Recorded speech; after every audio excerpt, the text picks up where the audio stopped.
মুখে দাড়ি রেখে মাথায় টুপি দিয়ে হিন্দুদের পূজা মূর্তির সামনে গীতা পাঠ করার জন্য কি আল্লাহ বলেছে না রাসূল বলেছে? ওই মিয়া জবাব দেন।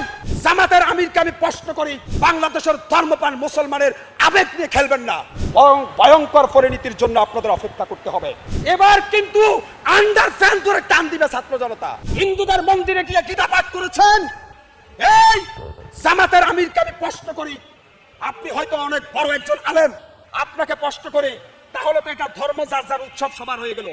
আপনারা যেতে পারেন হিন্দু ভাইদের মন্দির পরিদর্শন করার জন্য, আপনাকে মুখে দাড়ি রেখে মাথায় টুপি দিয়ে হিন্দুদের পূজা মূর্তির সামনে গীতা পাঠ করার জন্য কি আল্লাহ বলেছে না রাসূল বলেছে? ওই মিয়া জবাব দেন। আবার দেখি যে চট্টগ্রামে পূজা মণ্ডপে গিয়ে ইসলামী সঙ্গীত পরিবেশন করতেছেন। এগুলা হচ্ছে কি? এগুলা হচ্ছে ভারতীয় রয়ের মারপ্যাসের পাতানো পাতায় আপনারা পা দিয়েছেন।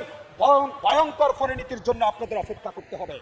বাংলাদেশের সুশীল সমাজের একটি বড় অংশ আর গণমাধ্যমের একটি বড় অংশ আনুপাতিক নির্বাচনকে সমর্থন দিচ্ছে। কারণ হচ্ছে তারা চাচ্ছে এই টার্ম না হলেও পরের টার্মে যেন আওয়ামী লীগকে পুনঃ প্রতিষ্ঠিত করা যায়। এটা হচ্ছে তাদের ভয়ঙ্কর চাল পাতানো ফাঁদ। এর কারণ হচ্ছে জামাতের নায়েবে আমির দেলোয়ার হোসেন সাঈদী, মতিউর রহমান নিজামী, গোলাম আযম রাজভী, ডক্টর শফিকুর রহমান, তিনি অত্যন্ত ভালো মানুষ, উনাকে শ্রদ্ধা করি, কিন্তু উনার অতীত রাজনীতির ইতিহাস বামপন্থী রাজনীতির সাথে তিনি জড়িত ছিলেন। আমি জামাত ইসলামকে বলতে চাই, বাংলাদেশের ধর্মপ্রাণ মুসলমানের আবেগ নিয়ে খেলবেন না। আপনারা হযরত ওমর ফারুকের অনুসারী। জামাত ইসলামের নায়েবে আমির থেকে শুরু করে সিনিয়র কর্মীদের বলবো, আপনারা বিশ্বনবীর সাহাবাদের উত্তরসূরি। আপনাদের কাছে জাতি এটা আশা করে না। আপনারা ওই যে সুন্নি মার্কা, ভেজাল মার্কা মুসলিমদের টাইটেল বহন করবেন না। আমি বলবো, মনে রাখবেন, আপনাদের এই পরিকল্পনা ছাত্র জনতার তোপের মুখে আরো একবার ভেস্তে যাবে। এই আনুপাতিক নির্বাচনের যে পন্থা আপনারা আবিষ্কার করছেন, এটার থেকে যদি সরে না আসেন, আপনাদেরকে জনগণ পায়ের তলায় পিষ্ট করে ফেলবে আগামী দিনে। অতএব শেখ হাসিনা 15 বছর নির্বাচনের নামে জনগণের সাথে নাটক করেছে, ভোটাধিকারের নামে মানুষের ভোটাধিকার হরণ করেছে। আর আপনারাও এখন এসে আবারও জনগণকে ভোট কেন্দ্রে যেতে দিবেন না, আবারও জনগণের ভোটকে হাইজ্যাক করার চিন্তা করছেন। এবার কিন্তু আন্ডার ফ্যানও থাকবে না।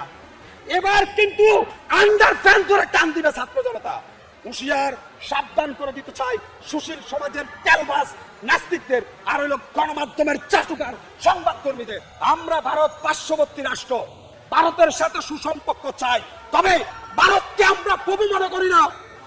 ভারতের অস্ত্র বেশি থাকতে পারে, ভারতের গোলা বারুদ থাকতে পারে, ভারতের জনসংখ্যা বেশি হতে পারে, কিন্তু বাংলাদেশের একটা অস্ত্র গোটা বিশ্বের চাইতে দামি, সেটা হচ্ছে ইমানি চেতনা।